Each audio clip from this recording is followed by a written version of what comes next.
रीट की तैयारी करवाला सगला भाया ने राम राम सा और घणो घणो नमस्कार। देखो भाईडो रीट की एग्ज़ाम तो 25 अप्रैल ने तय होगी है और अब तैयारी भी करनी पड़ेगी।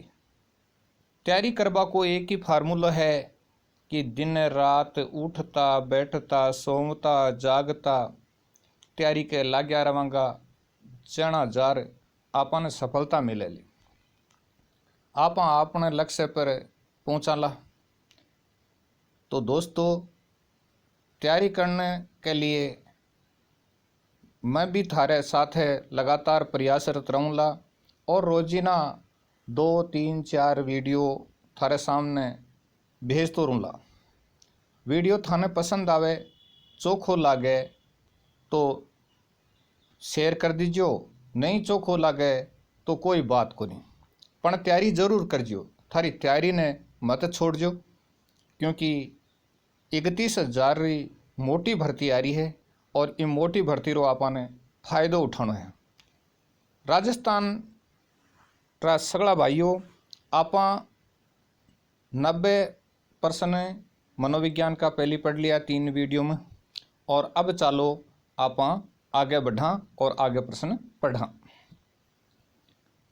रोसा धब्बा परीक्षण का निर्माण किसने किया था? हरमन रोसा ने किया था। तो रोसा धब्बा परीक्षण को निर्माण हरमन रोसा કર્યો हो। बाल अपराध विज्ञान का जनक किसे माना जाता है?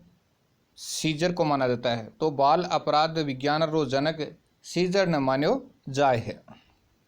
बुद्धि लब्धि ज्ञात करने का सूत्र बताइए। तो बुद्धि लब्धि ज्ञात करने का सूत्र बताइए। तो मानसिक आयु बटा वास्तविक आयु गुणा 100। तो मानसिक आयु बटा वास्तविक आयु गुणा 100 करने से बुद्धि लब्धि का सूत्र ज्ञात हुआ। थार्नडाइक के संदूक का क्या नाम था जिसके आधार पर उसने बिल्ली पर प्रयोग किया? कि थार्नडाइक वाली भी पेटी को के ना हो जगह का आधार पर वो यानी बिल्ली के ऊपर प्रयोग करो तो 20 पेटी को ना उलझन संदूक हो सा। थार्नडाइक के मुख्य नियम कितने हैं तथा गौण नियम कितने हैं? तो थार्नडाइक के मुख्य नियम 3 हैं। तत्परता का नियम, अभ्यास का नियम और प्रभाव का नियम। तो पहलो नियम तत्परता को नियम, दूसरो नियम अभ्यास को नियम और तीसरो नियम प्रभाव को नियम। पहलो नियम है तत्परता को नियम, दूसरो नियम अभ्यास को नियम, तीसरो नियम प्रभाव को नियम। थार्नडाइक के गौण 5 नियम हैं। तो पहलो है बहुप्रतिक्रिया का नियम, दूसरा है आत्मसात करने का नियम, तीसरो है संबंधित परिवर्तन का नियम, चौथो है आंशिक क्रिया का नियम और पांचों है अभिवर्ती या मनोवर्ती का नियम। तो पांचों का पांचों नियम आप देख लेवा एक बार दोबारा। बहुप्रतिक्रिया का नियम, आत्मसात करने का नियम, संबंधित परिवर्तन का नियम, आंशिक क्रिया का नियम, अभिवर्ती या मनोवर्ती का नियम। चलो जी अगले प्रश्न का निचाला। स्किनर चूहों के साथ साथ और किस पर प्रयोग किया? स्किनर ने चूहों के साथ साथ और किन किन पर प्रयोग करो? तो कबूतरा पर प्रयोग करो। स्किनर ने चूहों के साथ साथ कबूतरा पर भी प्रयोग किया। दंड व पुरस्कार का सिद्धांत किस सिद्धांत पर आधारित है? स्किनर के सक्रिय अनुबंधन के सिद्धांत पर आधारित है। तो दंड व पुरस्कार का सिद्धांत किस सिद्धांत पर आधारित है? स्किनर के सक्रिय अनुबंधन के सिद्धांत पर आधारित है। कोहलर के समान आलपार्ट ने किस पर प्रयोग किया? तो कोहलर के समान आलपार्ट ने भी प्रयोग किया था। तो किस पर प्रयोग किया? बच्चों पर प्रयोग किया, यानी छोटा छोटा टाबरा पर प्रयोग किया। बुद्धि संबद्धता की योग्यता है। बुद्धि संबद्धता की योग्यता है, यह परिभाषा किसकी है? इब्न आस की है। इब्न आस की परिभाषा है।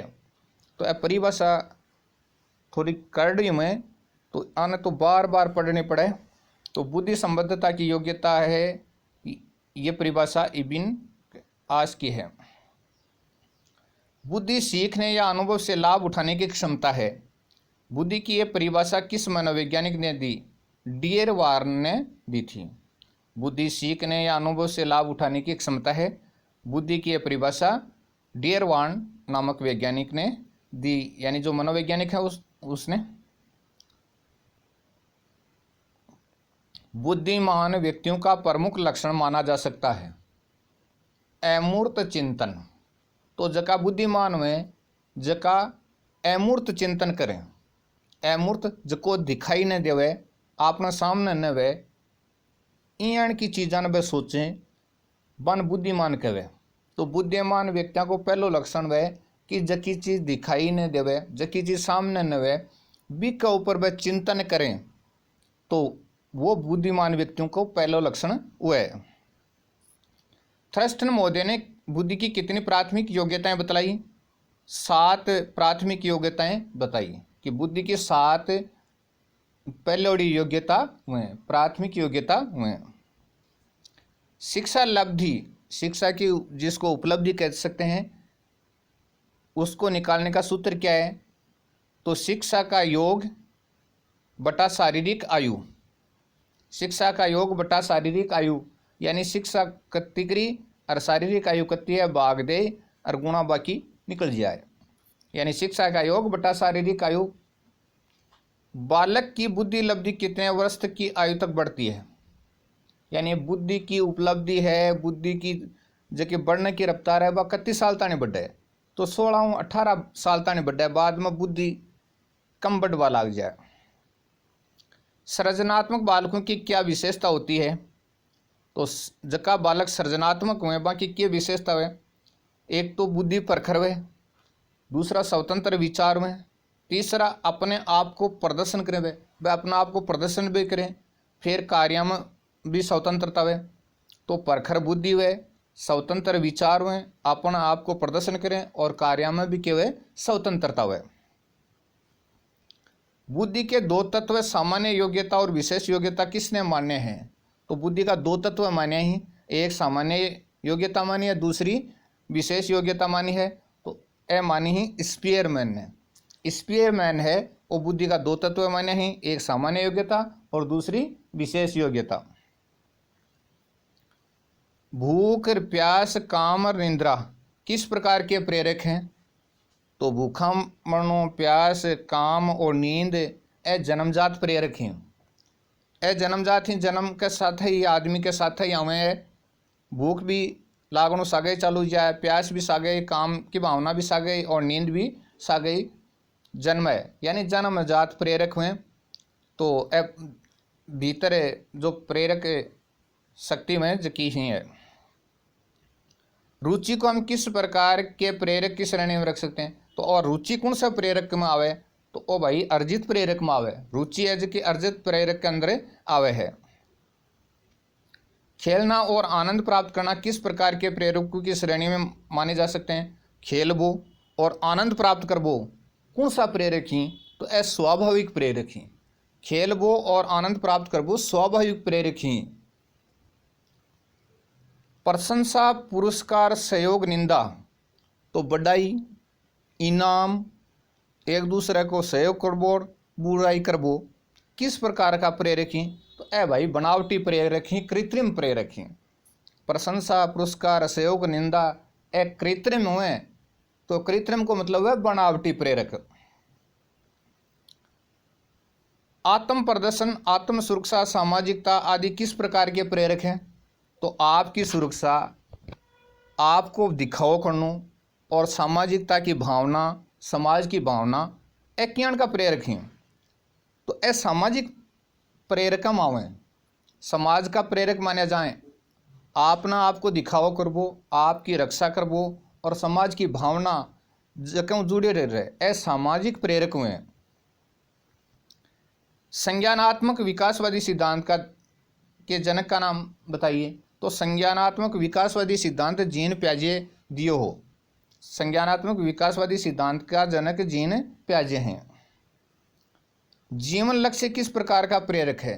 जीवन को लक्ष्य कौन सो प्रेरक मान्यो जाए है। जीवन लक्ष्य कौन सो प्रेरक है, तो वो अर्जित प्रेरक है।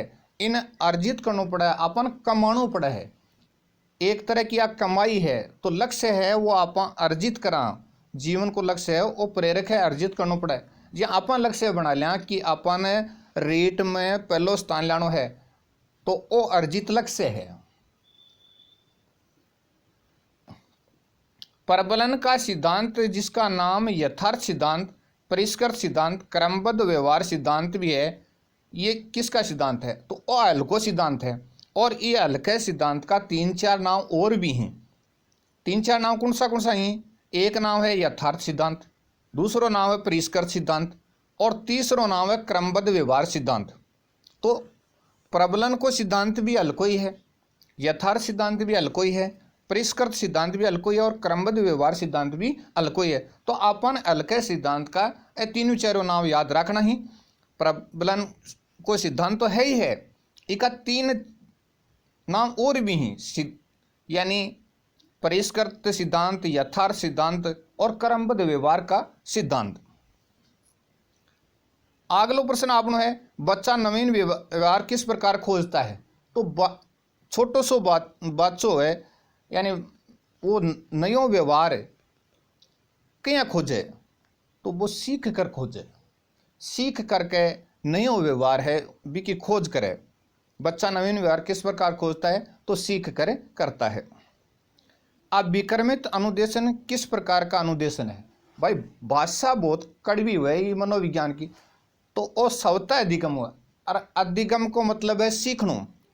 तो अब विक्रमित तरीकों जो को अनुदेशन प्राप्त करो जाए, अनुदेशन को अर्थ हुआ निर्देश। तो अभिक्रमित अनुदेशन किस प्रकार को अनुदेशन है, तो वो स्वतः यानी खुद को सीखवा को तरीको हुआ है, खुद सीखवा के तरीके ने अभिक्रमित अनुदेशन खे हैं। बच्चे में गामक विकास किस प्रकार होता है, यानी गामक विकास तो सामान्य विशिष्ट की ओर हुआ है, यानी आगे बढ़ वाला विकास क्या हुआ, तो आगे बढ़ वाला विकास पहले सामान्य विकास उतो जाए धीरे धीरे, फिर विशिष्ट विकास उतो जाए। पहले वो सरल चीज़ां सीखे, फिर धीरे धीरे विशेष चीज़ां सीखवा लाग जाए।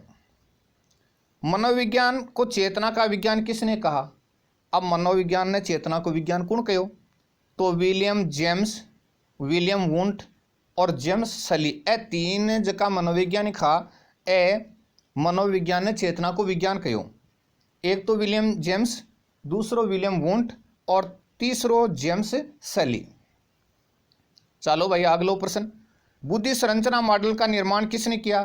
तो बुद्धि संरचना को जो मॉडल बनायो ने, मॉडल कहते हैं प्रतिरूप या नमूना, तो ये गिलफोर्ड ने बनाया था। तो बुद्धि संरचना को जो मॉडल बनाया होने बिने जो को श्रेय दियो जाए, तो वो गिलफोर्ड ने दियो जाए है। गिलफोर्ड बुद्धि संरचना को एक प्रतिरूप बनायो, नमूनो बनायो हो। बुद्धि का बहुतत्व सिद्धांत किसने दिया था। तो बुद्धि का बहुतत्व सिद्धांत किसने दिया, कि बुद्धि में बहुत सारे तत्व होते हैं, वो सिद्धांत कौन दियो, वो दियो थार्नडाइक। तो दोस्तों आप हिंदी और राजस्थानी भाषा को मिलो जुलो यो वीडियो पढ़ो, थाने वीडियो कसोक लाग्यो और चोखो लाग्यो तो वीडियो ने शेयर कर दीजियो, और माड़ो लाग्यो या फुटरो को नहीं लाग्यो तो भाई अनलाइक कर दीजियो। थारो बहुत बहुत धन्यवाद। राम राम सा, अगले वीडियो में फिर मिलांगा।